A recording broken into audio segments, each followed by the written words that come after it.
quero falar um pouquinho sobre posse de prefeito agora. Há pouco nós trouxemos um trecho do discurso de Ricardo Nunes nesse 1º de janeiro. E quem está acompanhando toda essa situação é o Fabrício Naitsky.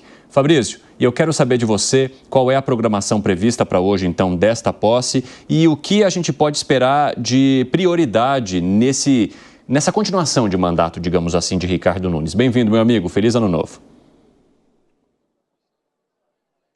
Boa tarde, Evandro. Boa tarde a todos que acompanham o 3 em 1. Feliz Ano Novo para você também, viu, Evandro? A programação do prefeito é a seguinte: ele já sai do Palácio Anchieta, a Câmara dos Vereadores aqui de São Paulo, onde ele fez a posse oficialmente hoje mais cedo, junto com o vice Melo Araújo do PL, e vem aqui para o Teatro Municipal, aqui na Praça Ramos de Azevedo, bairro da República, região central de São Paulo, para a solenidade que marca a posse dos 22 secretários do novo governo, da nova gestão de Ricardo Nunes, e mais 4 órgãos municipais também.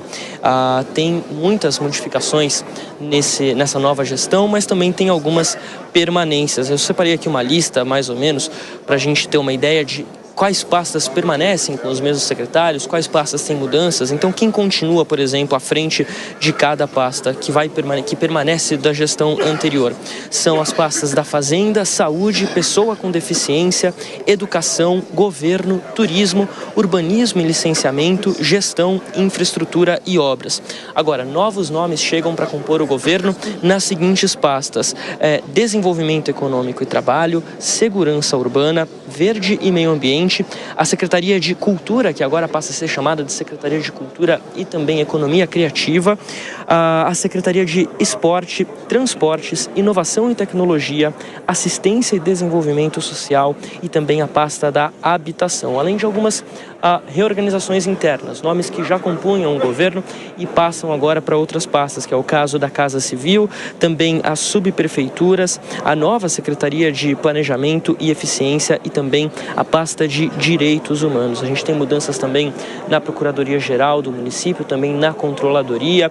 Todos esses nomes serão recebidos aqui no Teatro Municipal. A cerimônia estava prevista para começar às 4h30, já passou um pouquinho do horário, a cerimônia está levemente atrasada, aguardando a chegada do prefeito. Aqui o Teatro Municipal tem capacidade para 1.500 pessoas. O lado interno aqui das cadeiras, onde fica o público, ainda está um pouquinho vazio. A maior parte das pessoas estão ali no hall de entrada, confraternizando, aguardando a chegada do prefeito. Evandro, essa cerimônia também deve ter a apresentação de uma orquestra e a gente aguarda que o prefeito Ricardo Nunes também fale por aqui durante esse momento, essa solenidade que vai marcar a posse, então, desses novos secretários, para entender exatamente a escolha de cada um, para entender exatamente o que o prefeito planeja. Hoje ele apresentou o plano dos primeiros 100 dias de mandato, desse novo mandato, a gestão agora de Ricardo Nunes, que vai até 2028. Evandro. Pelas informações, Fabrício, a gente vai conversando aqui no nosso 3 em 1. Ô Fábio Piperno, você acha que a frente ampla que montou, e bem ampla, que montou Ricardo Nunes para vencer as eleições e conseguir a reeleição, vai dar trabalho a ele no sentido de encaixar cargos, atender a pedidos, garantir a articulação com essa quantidade de gente que, de certa forma, o ajudou a chegar lá? Sempre dá, né, Evandro? Porque aí que está o negócio, né? É um puxa e estica o tempo todo, né? Tem que dar mais para um partido, tem que tirar do outro. De qualquer forma, isso também dá para ele muito mais segurança em relação à Câmara dos Vereadores, né? Então, o partido que recebe cargos, obviamente, ele também acaba retribuindo com votos. A regra, ela é a mesma para Executivo Federal, Estadual e Municipal.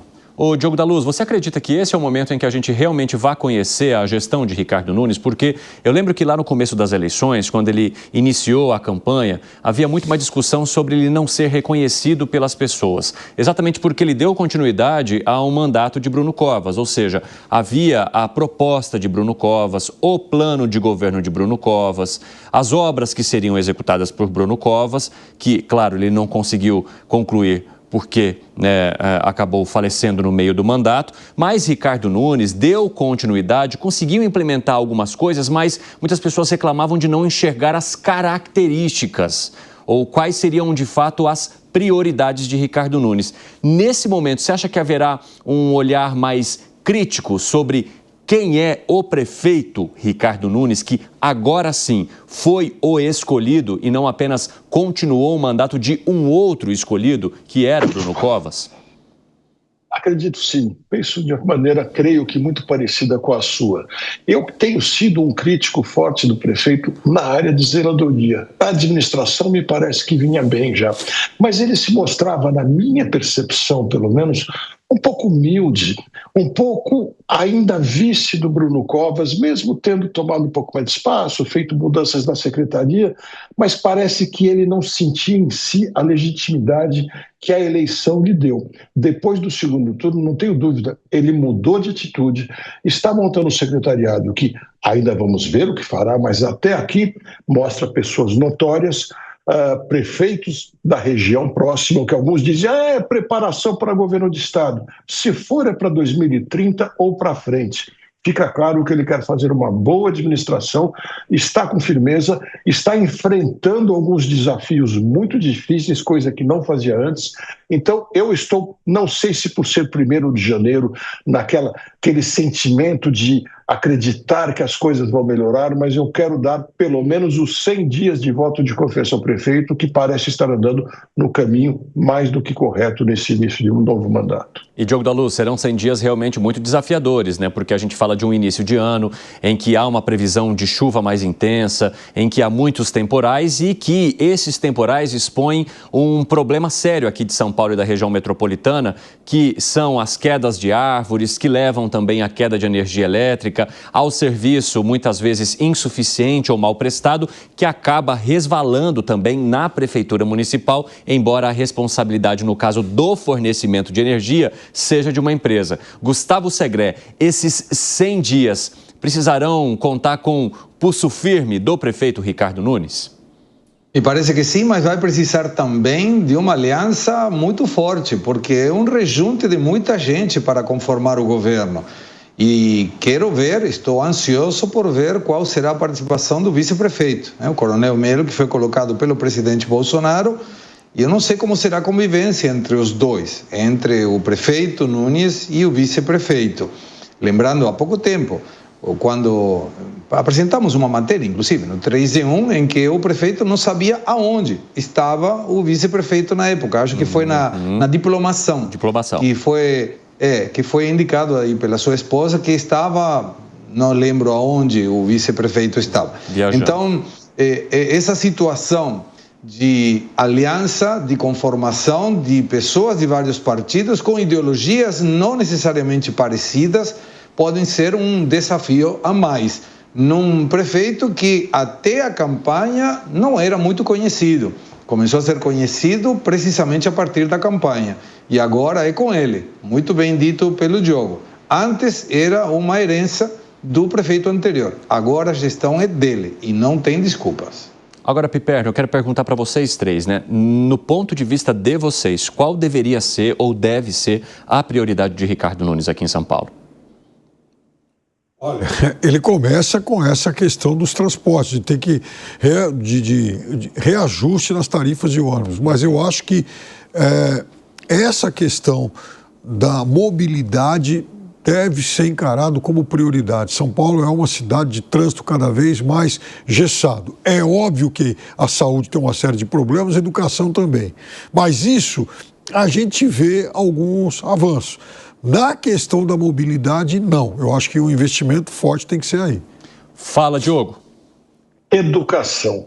Eu tenho muita vergonha, sim, e também você que me ouve, talvez, de morar na cidade mais rica, mais poderosa desse país, com o terceiro orçamento, 125 bilhões de reais, maior que o estado de Minas Gerais, e ver que nossas crianças muitas vezes têm dificuldade de fazer conta de somar, conta de multiplicar, dividir e de formar frases inteiras.